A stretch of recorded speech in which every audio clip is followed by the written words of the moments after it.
तर छात्रों की गूंज हा कार्यक्रम आता थोड्याच वेळात सुरू होतोय। विद्यार्थ्यांमध्ये विशेषतः आपल्याला उत्साहाचं वातावरण पाहायला मिळतंय। राहुल गांधी आज काय बोलणार याकडे सर्वांचं लक्ष लागलेलं आहे।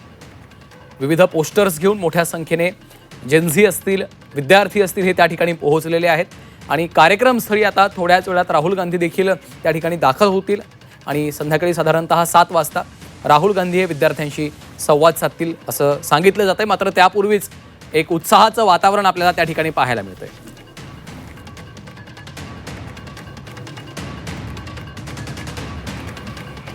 आणि पुन्हा एकदा जाऊयात, आमचे प्रतिनिधी चंद्रकांत फुंदे आपल्यासोबत थेट जोडले गेलेले आहेत। चंद्रकांत, आपण पाहतोय पुण्यामध्ये विशेषतः जेनझी विद्यार्थ्यांमध्ये, तरुणांमध्ये एक प्रकारचं उत्साहाचं वातावरण आहे। राहुल गांधी पुण्यामध्ये दाखल झालेले आहेत, काय सध्या घडतंय, काय अपडेट्स आहेत? होय, राहुल गांधी एक साधारण तासाभरापूर्वीच हॉटेल शेरेटनला दाखल झालेले आहेत। त्यानंतर आता इकडची जी चहलपहल आहे या कार्यक्रमस्थळी म्हणजे SSPM ग्राउंडवरची, इकडे गर्दी वाढायला सुरुवात झालेली आहे। बघा, मुली पाऊस असला तरी छत्री घेऊन गेटमध्ये एंट्री करताना दिसतं। ही सगळी मुलं आहेत। काही सामाजिक संस्था असतील, काही काँग्रेसच्या पदाधिकारी संस्था असतील, ते आपले पोस्टर घेऊन काहीतरी आपली भूमिका संदेश देऊ पाहता हे सगळे मंडळ कुठून आले, काय भूमिका आहे? देखिए, जिस तरीके से स्टूडेंट ने अपना मुद्दा उठाया पेपर लीक के ऊपर में, सरकार का फर्ज बनता था कि वो जवाब दे। पर देश के गृह मंत्री और प्रधानमंत्री मोदी जो कहते हैं जिनका सीना 56 इंच का है, वो पार्लियामेंट से भाग रहे हैं। बच्चों के ऊपर फायर किसने किया? बिहार में AK-47 किसने फायर किया? पैलेट गन क्यों चलाई गई? आंसू गैस के गोले क्यों चलाए गए? लड़कियों को लाठी से पीटा गया, उस लाठी से जिसमें कीले डले हुए थे। Who gave the order? आज राहुल गांधी कोण तुम्ही काय ऐकायला पसंत करणार, म्हणजे काय कुठल्या मुद्द्यावर त्यांनी बोलावं? देखिए, बिल्कुल सही मुद्दा है, युवाओं के मुद्दे उठ रहे हैं और पेपर लीक केवल पेपर लीक नहीं है, इस देश का संविधान को ये बहुत बड़ा झटका है, क्योंकि ये नीट मतलब मेडिकल इंस्टीट्यूट का लीक है, ये ब्यूरोक्रेसी का लीक है, ये देश को खोखला करने का काम करने का जो ये टास्क उठाया मोदी सरकार ने, हम उसके बिल्कुल खिलाफ है। और हमें गर्व है राहुल गांधी पर कि उन्होंने छात्रों की आवाज को बुलंद किया और पुणे में चांस दिया लड़कियों को, तो थैंक यू राहुल जी।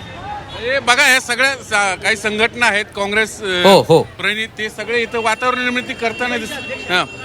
वातावरण मुंबईचे काही पद्धती निश्चितच चंद्रकांत, आपण पाहतोय महिलांमध्ये विशेषतः तरुण मुलींमध्ये, विद्यार्थ्यांमध्ये एक प्रकारचा उत्साह आपल्याला दिसतोय। आणि आता थेट जाऊयात कैलासपुरी, आमचे प्रतिनिधी सध्या आपल्यासोबत जोडले गेलेले आहेत।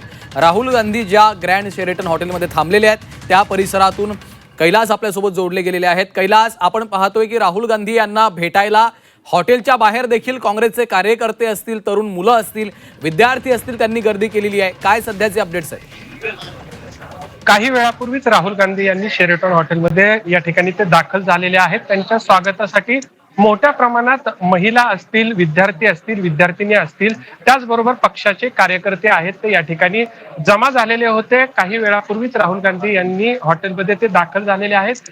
त्यापूर्वीच अनेक काँग्रेसचे नेते आहेत, ते या हॉटेलमध्येच मुक्कामासाठी होते। त्याचबरोबर आजच्या कार्यक्रमासाठी वेगवेगळ्या भागातून आलेले काही काँग्रेसचे नेतेही या ठिकाणी आहेत। तर पुण्याचे जे स्थानिक नेते आहेत तेही हॉटेलमध्ये, त्यांनाही बोलवण्यात आलेलं आहे। राहुल गांधी या नेत्यांशी चर्चा करण्याची शक्यता जी आहे ती आहे। बरेचसे नेते आत आहेत। दुसरीकडे मोठा उत्साह जो आहे तो या ठिकाणी पाहायला मिळतोय। कार्यकर्ते मोठ्या संख्येनं या ठिकाणी हॉटेलच्या बाहेर सुद्धा जमा झालेले आहेत। ज्यांच्याकडे पास आहे, ज्यांना परवानगी दिलेली आहे, अशाच व्यक्तींना हॉटेलमध्ये प्रवेश दिला जातोय। मात्र तरीही राहुल गांधी यांची एक झलक मिळावी यासाठी मोठ्या प्रमाणात कार्यकर्ते सकाळपासून हॉटेलच्या आजूबाजूला या ठिकाणी भटकत होते आणि राहुल गांधी आल्यानंतर त्यांनी एकच जल्लोष केला, घोषणाबाजी केली।